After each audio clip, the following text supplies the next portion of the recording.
Payroll, benefits, compliance. What a headache. That's unless you've got Deal. Now, Deal PEO, it makes hiring in the U.S. simple. And right now, as a WorkTech listener, you can get up to 3 months free at deal.com/workdefined. That's DEEL.com/WRK defined. HR tech, work tech, and investment are transforming the future of work. Are you in the know? Welcome to the WorkTech podcast. Join host George LaRocque for expert insights on the trends, M&A activity, and strategies shaping the workplace. Brought to you by oneworktech.com and the Work Defined Podcast Network. Hey, everybody. Welcome back to WorkTech. It's me, George LaRocque, and we've got some breaking industry news today. Humanly just came out with a really big announcement, and rather than steal the thunder, because it is a big announcement, Prem Kumar, the CEO of Humanly, is here. Prem, I'm going to let you tell everybody what the news is. Thanks so much for having us, George. Really excited. I'll cut to the chase and announce that Humanly has acquired three entities. So Sprockets, AJ was formerly the CEO of Sprockets and is still going to be operating in a similar capacity. We also acquired HourWork along with that, and Qualifi, where Darrian was the CEO and founder. And really, this is a big move for us. I'll get into more of the details as we talk, but we're really excited to bring these amazing products, but amazing teams and people together as well. Yeah, well, congratulations to all of you. This is big news in the world of recruitment technology. I think I'm fully aware of all of your firms and the good work that you've all done with your tech and for your customers.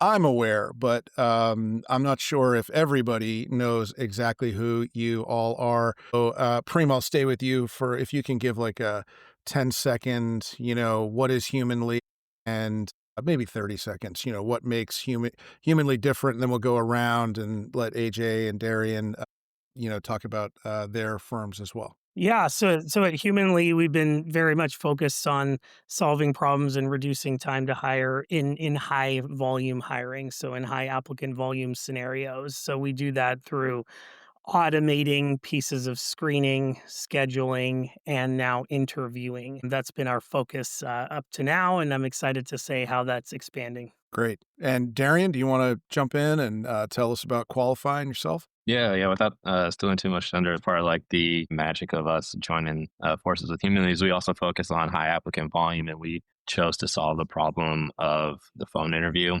It kind of came from personal experience that I had doing a ton of phone interviews in a previous role, and we solved that in an automated way with pre-recorded voice. And we've continued to evolve our product over the last 6 years, and so we have a lot of specialty in knowing, one, how to solve problems for the recruiters, but also knowing how candidates react and what makes for a really great candidate experience at that step in the journey. Great. AJ? Perfect. I'll round us out.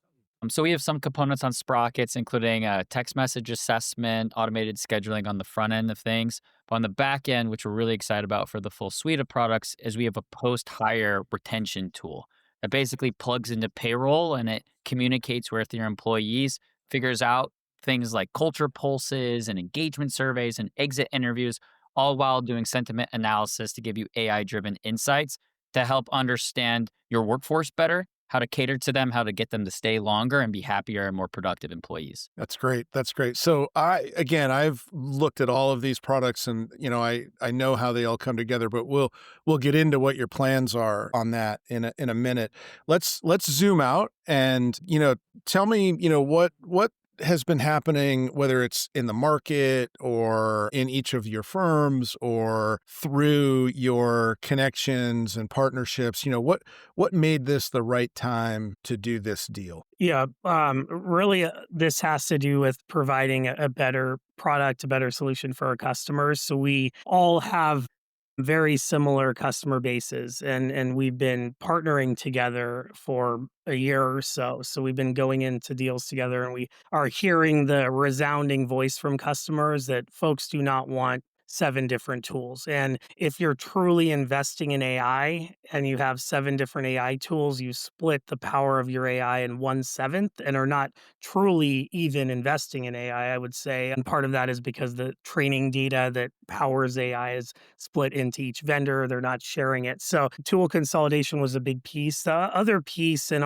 I'll try to give the brief version, but the problem we're solving right now primarily has to do with the fact that a lot of these companies are spending, these larger companies that are hiring for entry to mid-level roles are spending hundreds of thousands of dollars in recruitment marketing. So Indeed ads, LinkedIn ads, and those ads are working. So they're getting eyeballs to their applications, and then they're ignoring 95% of the people that apply because they don't have the tools to engage with everyone, create pipeline for your next role. So we've been focused on using conversational AI to engage with all these applicants and get to know them better than just matching 2 pieces of paper, a profile and a job description, which has really helped us reduce time to hire from 44 days to 5. So with Qualifi, as I talk about consolidation and solving these conversational problems, you should not have to have one tool for SMS with candidates, one for email, one for video interviewing, one for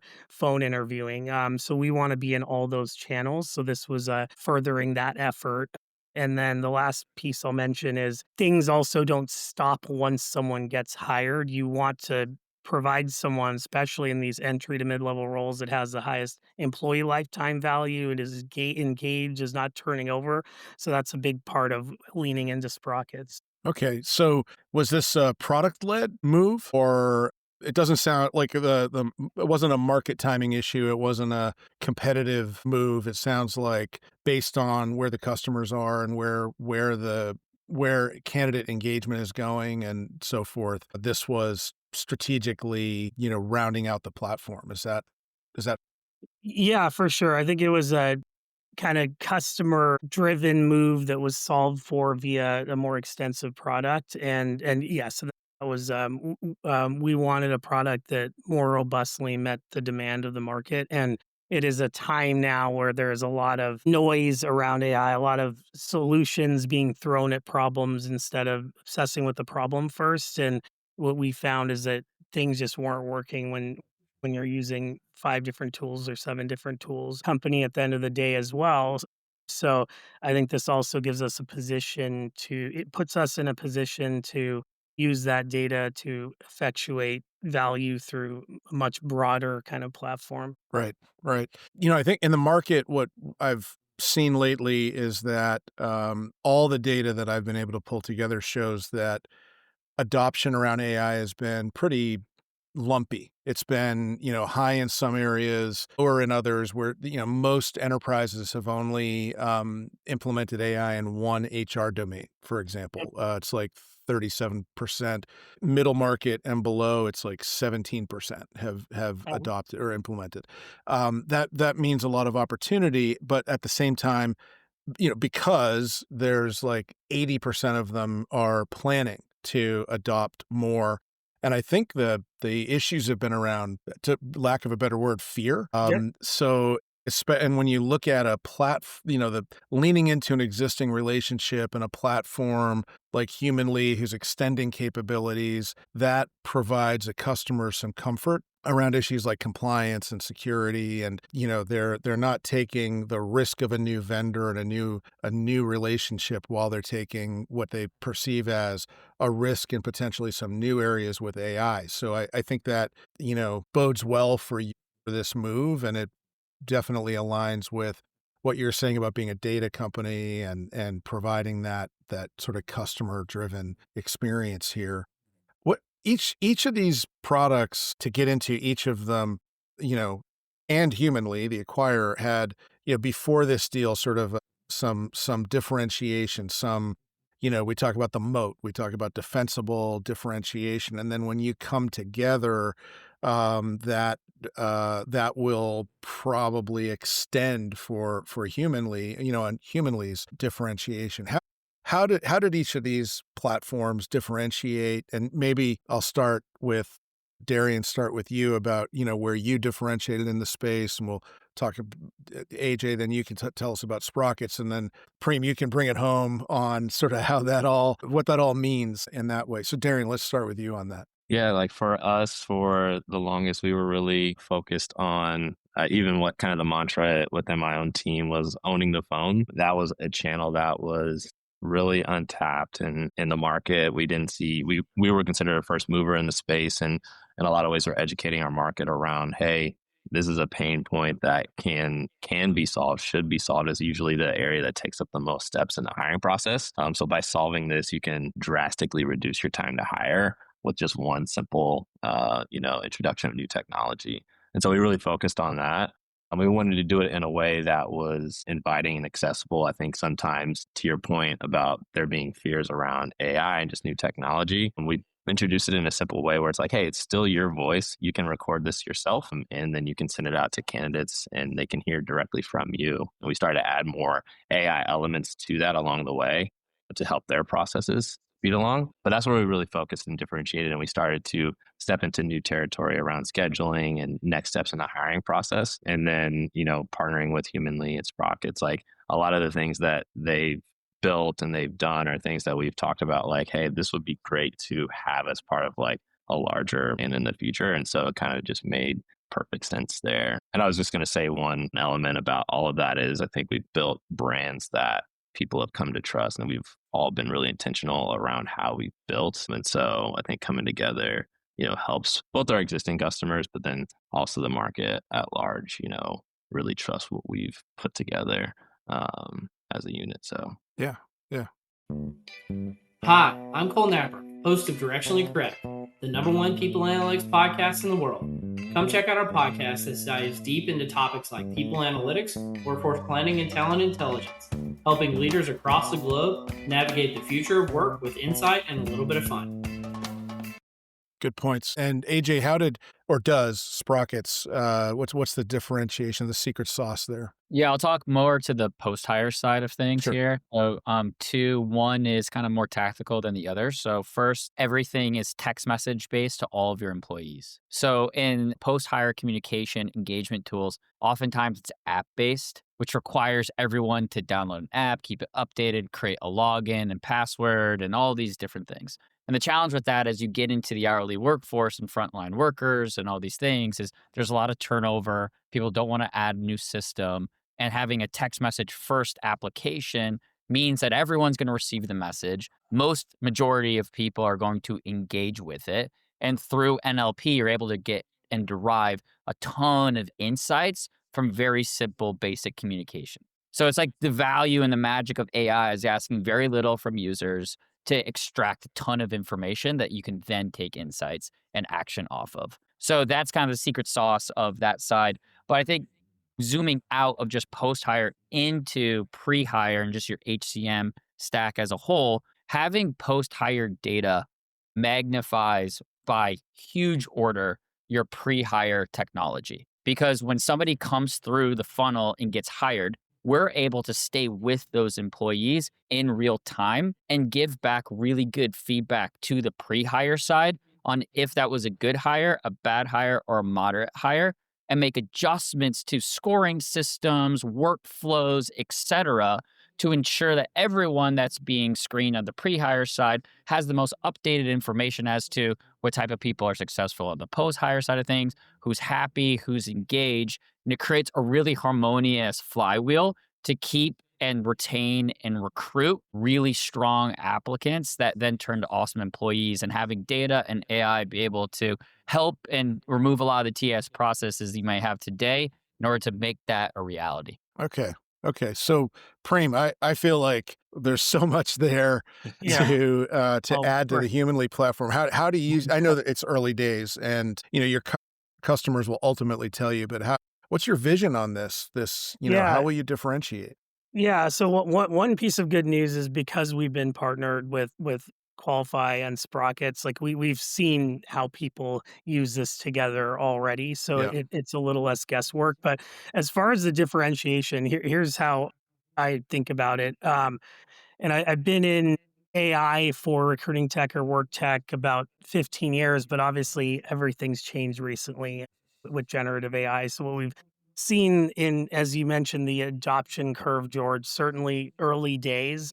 And generally, the initial scenarios to me have more to do with helping you be more efficient or faster at things you're already doing. So, whether that's writing a job description or sourcing that's more AI driven, what we think will happen next is AI allowing you to do things that just weren't possible anymore. So possible before, I should say. So interviewing, 1,000 people concurrently right now, the reason less people make it to each stage is simply because a hiring manager cannot meet with 1,000 people at once and might not understand the employer brand and process and all the great stuff that recruiters bring when they have those initial conversations. But to kind of bring it back to what we're talking about a little more here, right now, when I think about sourcing or finding candidates, you're really not finding candidates or you're finding profiles. And when I think about candidate relationship management,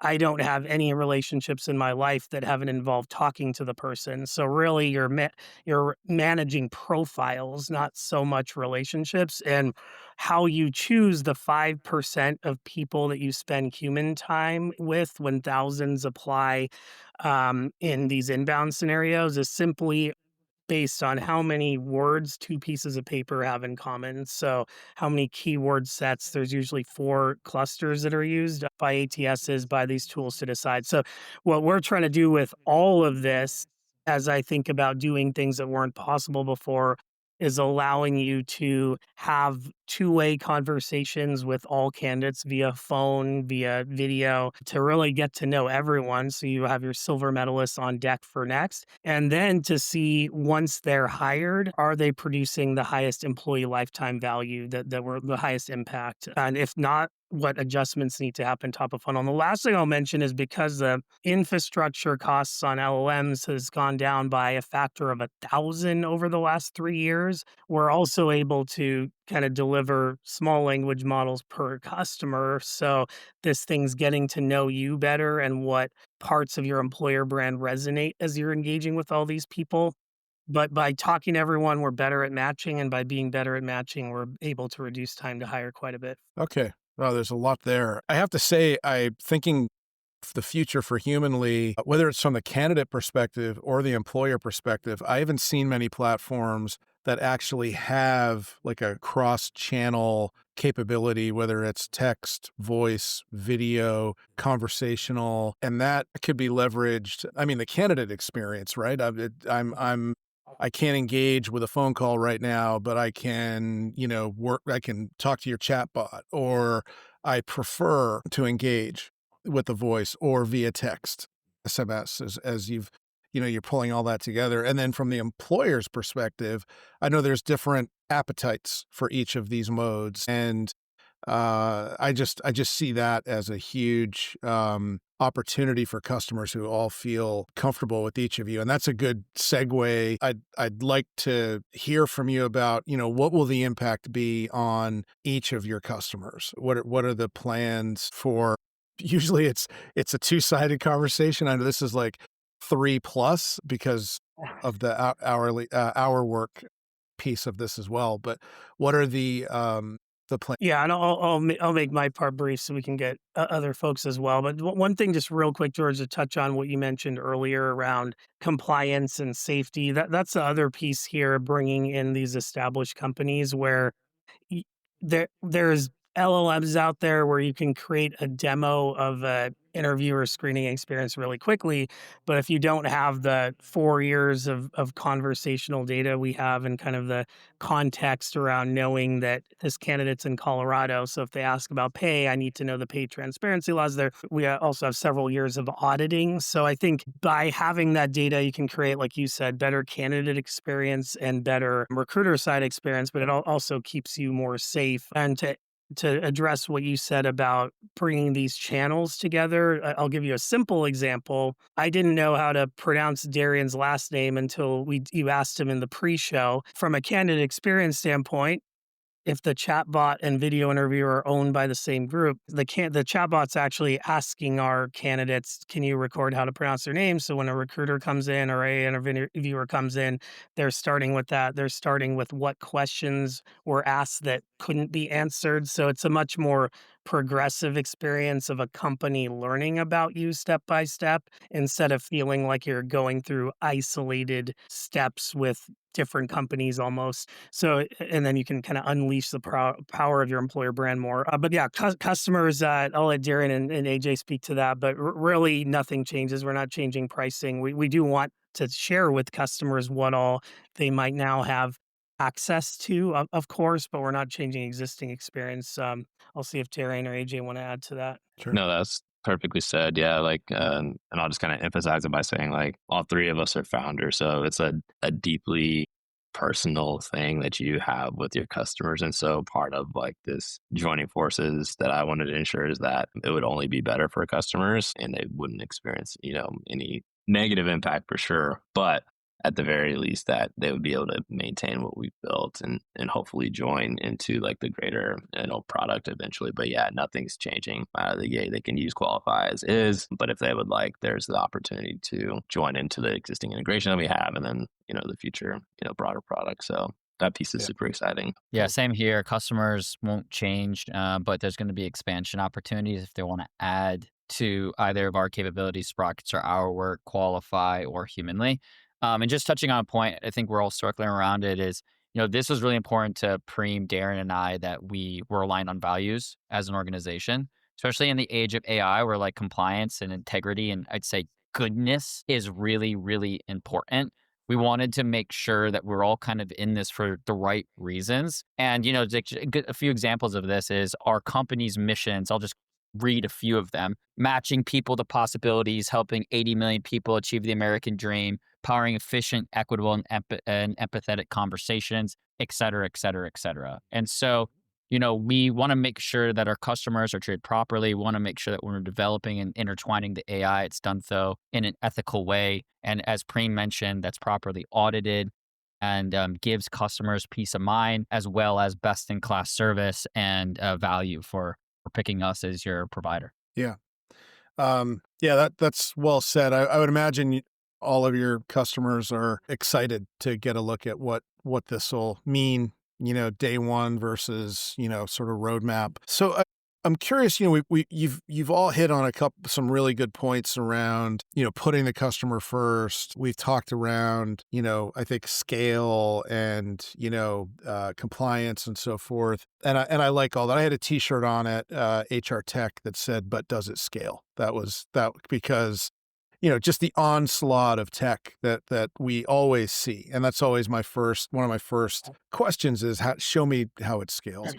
And I like that this scales. I can see that. Something that's happening in the market, Prem, you've talked a lot about, I've heard you say interviewing the world, before, and you've stressed here being able to interview 1,000 candidates, or more, that's like per rec in a high candidate volume environment, regardless of the type of labor we're talking about. There is this AI-driven search of candidates coming in. And I feel, I don't want to make any assumptions here, but it seems like this sort of mix of technology would help in vetting that search because we're getting a lot of fraud. We're getting a lot of fake candidates.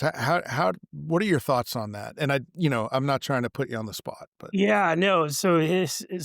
No, it's a very good point and definitely core to what we're going after right now. So yeah, right now there is a lot of fraud. There's tools that allow you to kind of mass apply. You have Gen AI being used for resumes. So all the resumes start looking the same. I was talking to one of our customers recently. She's a TA leader and she basically was telling me just all these resumes are starting to look the same. I can tell if they went to this university, it's going to look a little different because they have some career services that change things up, but generally things look the same. So you kind of have to talk to these folks to evaluate them. And then we're also not talking about filling a role, we're talking that's one positive outcome, but we're talking about building a pipeline of people that you're engaged with that could be a great fit for this role, next role, next role, next role. And to build that pipeline, you kind of have to talk to folks. But to answer your question around fraud, yeah, the other thing happening is, yeah, there's,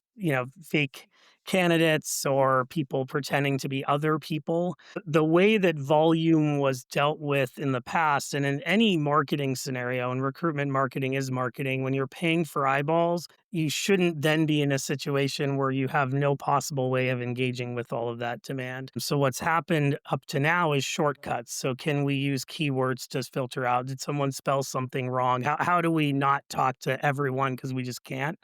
Or how do we collect in? But by getting them into a two-way conversation, you're letting them screen the company. You're finding out if they're real. So with our video interviewer, we can, if you're sharing your screen, let's say it's an entry-level designer position, you're showing your portfolio, we can see, did they use ChatGPT for that? This isn't live yet, but a voice is as good as a fingerprint at identifying someone. So if it's a different person talking to our chat bot that's then going through the more technical screen, know that. So there are ways of identifying fraud and fake applicants. And when you're getting someone live on a video interview, clearly we can tell if there's a person showing up to, or is it a bot or an agent? So yes, I think dealing with volume has to do with removing fraud, but then all the real folks, we want to allow you to talk to them. Okay. Well, look, we've been going, I could keep talking about this and all these. You all bring together so many different aspects of this, solving for recruitment that I could go at like another hour. But I want to put out there sort of one two-sided question to wrap up on, and that is, how should competitors, partners, investors, how should the market be thinking about this acquisition? What message should this be sending to the market, whether it's high level or specifically about Humanly? And then when you think about what's coming next for Humanly looking into next year, sort of that's maybe dovetail right into that. Yeah. No, we want to be the best option for the segment of the market we're targeting in conversational AI. So if you have high applicant volume, whether it's frontline or entry to mid-level professional, you're looking to automate screening, scheduling. We want to be the leader there. So that's really the goal. And I can talk about the future as well, but a lot of the future has to do with, to have effective video interviews, to have effective human to human interviews, you need the apparatus around storage, reporting, those sort of CRM type capabilities. And then we also feel it's important to think about what happens after they're hired. So you'll see a little more there. But the biggest priority for us right now is being the best at evaluating large amounts of job candidates through video, through chat, through phone. And I'll pause there. Yeah. So maybe I'll ask it this way for Darrian and AJ. Darrian, what are you most excited about as a founder going through this shift into this new organization? What's got you most excited? Yeah, I'm excited to work with Prem and the team. It's been cool to just learn more about, him, the group that he's put together. There's a lot of similarities between our teams. I'm excited for the moment in the space too. I think that's something to call it out is like, yes, there is a lot of new activity, a lot of new technology, a lot of new AI. And, TA leaders need someone they can turn to and trust. And I think Humanly's built a great brand around that. I'd like to say that we've done the same, as well as AJ and the Sprockets team. And so I'm excited for this moment that we can be that team that they can turn to that's reliable, but also advancing things in a way that others aren't. So I'm excited for that. Cool. AJ?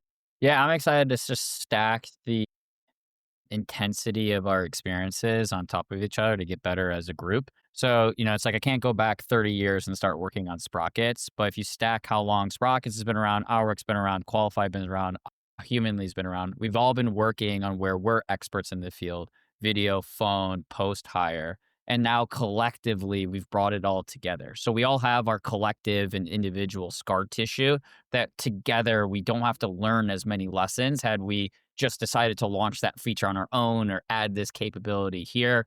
Like we have a ton of experience grouped together as a team, and I think ultimately have the solution that can win the space in a in a really exciting time where people are making difficult HCM decisions. And we're excited to lead the front on that. Awesome. Awesome. Prem, when you look into next year, anything, the other big moves that you're thinking about? Well, so one of the things we want to do, and this is to continue to build what we feel is the best product for our customers, is doing our Series B funding. So we plan to do that in the first half of next year. And what that means for customers is one is obviously a product that better meets everyone's needs. And we look at that as you don't in the future need 7 conversational AI tools and a bunch of other tools around them. We're trying to consolidate at least what you're doing with AI into one tool. So that'll be part of what we come out with next year. And then last thing I'll say is also with candidates. So we are in many cases, these relationships and allowing you to build better relationships with job candidates is really important. So they're more than profiles. So when you're doing a search, you're searching on people that have been interviewed within the last 90 days, not searching for profiles. So part of that is we do have free services for job candidates around. They can go talk to our agent. It'll look at their resume on the screen, give them feedback based on our data, and go through mock interviews, things like that. Great. Great. Well, and what's the website for learning more about this and where, pay attention as you grow? Yeah, humanly.io. You can also email me at prem@humanly.io. All right. Well, Prem, AJ, Darrian, thank you for telling this story on WorkTech. Thanks to everybody who's watching or listening on the Work Defined Podcast Network or YouTube or at WorkTech, wherever you're at. Thanks, guys. This was great. I'm excited for you all. Yeah, thank you Thanks so so much. much for having us, George, and for the audience for listening in. All right. Thanks. Thanks for tuning in to the WorkTech podcast. Visit us at oneworktech.com and find out why WorkTech is considered the most trusted source of market intelligence and strategic advice for WorkTech. Subscribe to the WorkTech YouTube channel for video episodes and exclusive content. And be sure to check out the entire Work Defined podcast network at WRKDefined.com for more podcasts on the world of work.